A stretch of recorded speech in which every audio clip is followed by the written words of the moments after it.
let's talk now about the systems, the structures that we serve in, either in our universities like Dr. Mason or in our workplaces.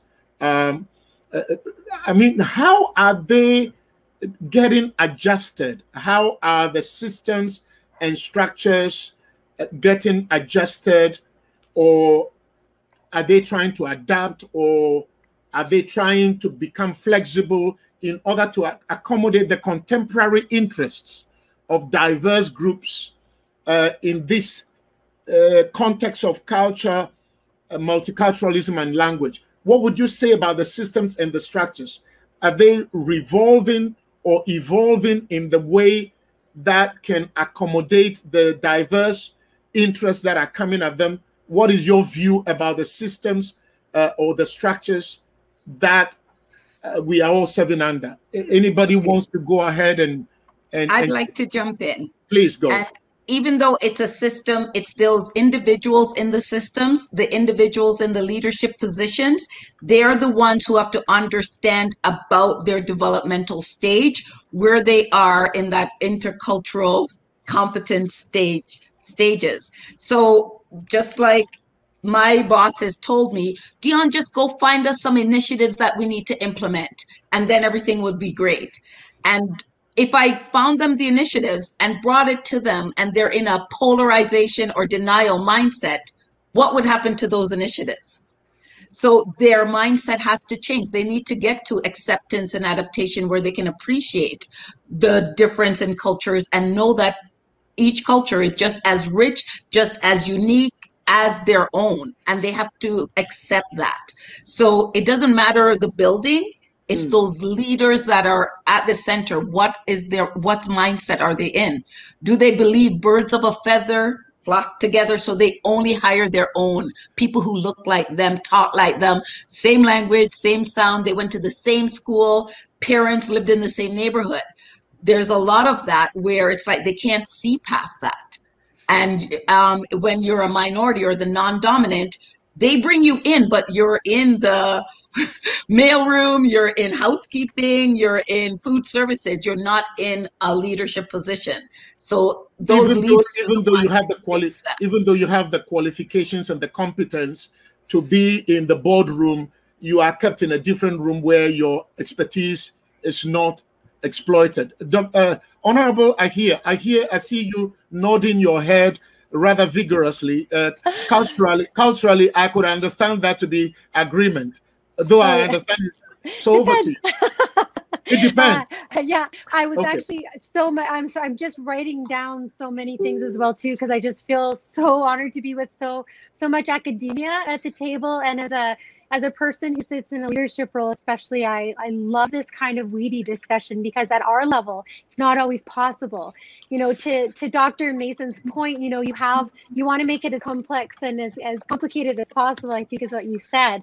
But when you're dealing with policy, you're not always able to go into those weedy spaces, because you're creating policy that has to embrace as much of the public as possible. So one of the things I think it kind of goes back to a little bit about what we were talking before, but you were talking, Ben, about systems and structures. Everything is evolving, and it's evolving quickly. And those of us who are not willing to get on board will be left behind. And that percentage of people, shame on them. In all honesty, it is about moving forward. It's about being able, I hate the word tolerance. It just rubs me in so many of the wrong ways. And Dionne, you were talking about acceptance, and it was almost like 12-step programs, you know, of going through denial and acceptance and all of these. But actually, when folks are learning about new things, even whether it's temporarily or whether it's something you bring into being who you are as a human being, it takes time, I think, to mold and develop. One of the things that we're working on in our ministry is culturally, like we've put up on February 6th is the no tolerance for female genital mutilation. It's a very difficult topic to talk about. And you were talking, Ben, about, and I think maybe it was actually Bjorn, you were talking about culture versus traditions and all of these kinds of things, and how it plays into that discussion. when you talk about honor beating, honor killing, child marriage, things that are from the patriarchy of my own culture, these are very, very difficult discussions to have. But what I'm realizing is that if I'm willing to have the discussion, I'm willing to open up that world for that discussion, we're able to have that discussion. And it's not an easy one. And sometimes it's about proclaiming a day. Sometimes it's about having leadership and having those discussions that are difficult. But I'll tell you, like when I'm able to learn from folks like you, understand the language better, which is constantly evolving. And I think that you're right, it becomes complicated, but that's not necessarily a bad thing. And depending on your audience and who you're speaking to, in order to bring them on board and to be inclusive and to bring them into a conversation that they might not normally be part of, if we can move away from polarization. As a politician, politicians work in the space of polarization. It works for elections. It works for so many different things. But if we who have these positions have the ability to look at it from a less polarizing space, to be able to engage with those beautiful populations that we have the privilege to engage with, to make sure that they have access to the things that we need. And so, for example, in healthcare in particular, for when we're looking at First Nations or people who are visible minorities, there's many issues that are there. So how is it that we look at that from a policy perspective? And then how do we lead by example in order to make sure that people are seeing their leaders leading with this openness, leading with the ability to have discussions outside of the norm, and being able to bring that into structures so the structure is flung open? Because we won't see legitimate changes in the structure until we demand that. Personally, for me, I ask those questions all the time. I ask the questions like, what are you doing to engage with, women who have children, especially after COVID? We know that people, it could be anybody in the family who is staying home potentially to be the caregiver, can work from home now. 9 to 5 doesn't exist anymore. There has to be the ability to look beyond the status quo of what we've had, to able to bring those traditions and that culture into a new space, to really move forward and be as inclusive as possible. Because really the economy, the ability to move forward, to nurture the beautiful people that we want to attract to Canada, is going to be dependent upon how we evolve and how open we are to changing what we're used to. This is wonderful.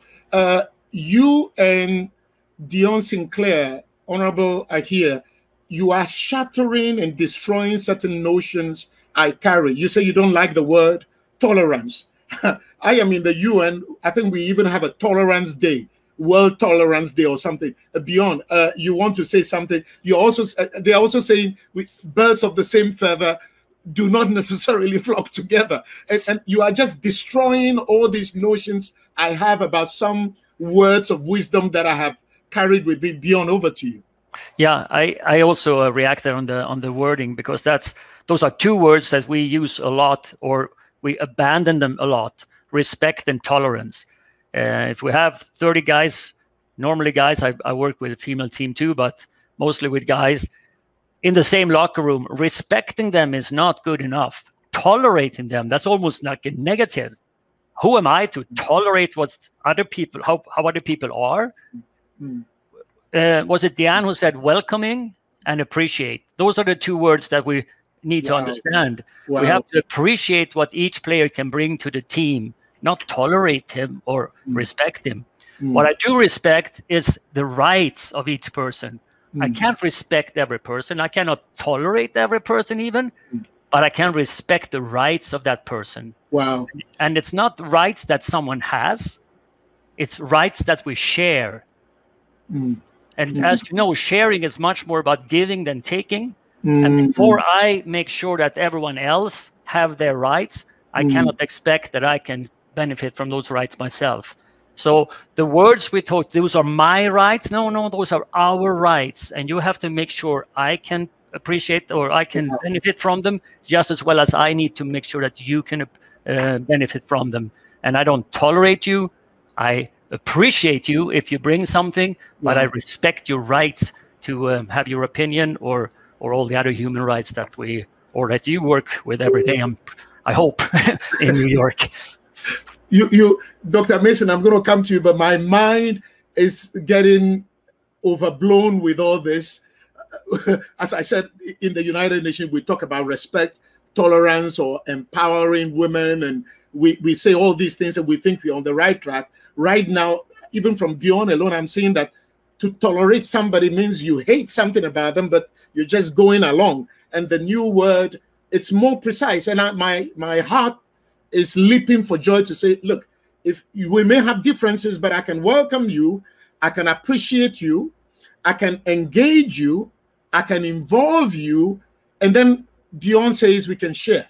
And share, I think it was either Honorable Aheer or Dionne Sinclair who said access to facilities, which means health facilities, educational facilities, and all that.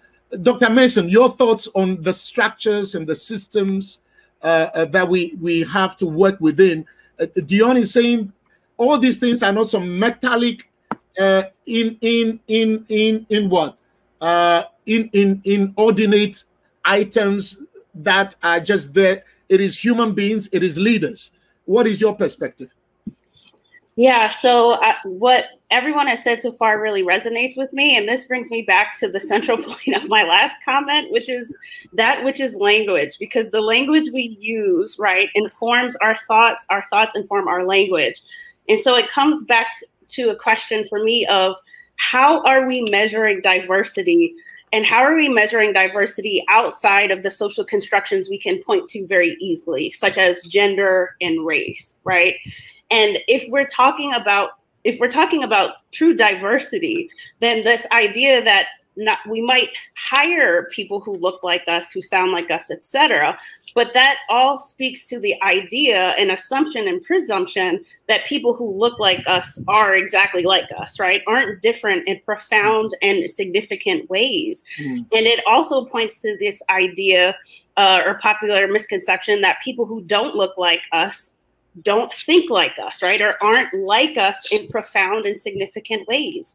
And so how can we breach this gap that many of us are pointing toward here in the language, even the very language that we use in an effort to be more liberatory, to be more inclusive, right? To be more cognizant transgressors in a way, to really honor and be able to recognize differences that matter, similarities that matter, and unite and I guess build a table around those recognitions, in addition to recognizing and honoring actual differences, right? Instead of the differences that we simply perceive or assume to be there that might not actually be there.